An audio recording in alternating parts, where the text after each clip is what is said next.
بسم اللہ الرحمن الرحیم۔ امام حسین علیہ السلام نے جود و سخا، بخل اور کنجوسی کے بارے میں ارشاد فرمایا، یا ایھا الناس من جادا سادا ومن بخلا رذلا۔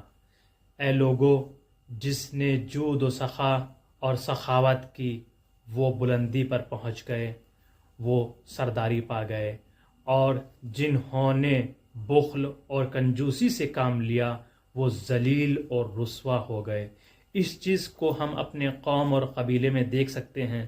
جو لوگ جتنا زیادہ خرچ کرتے ہیں، جتنی زیادہ سخاوت کرتے ہیں، وہ قوم میں اتنے ہی زیادہ مشہور اور سرداری پا جاتے ہیں۔ لیکن جو لوگ دوسروں پر خرچ نہیں کرتے ہیں، کنجوسی کرتے ہیں، وہ قوم میں، قبیلے میں ذلت اور رسوائی پاتے ہیں۔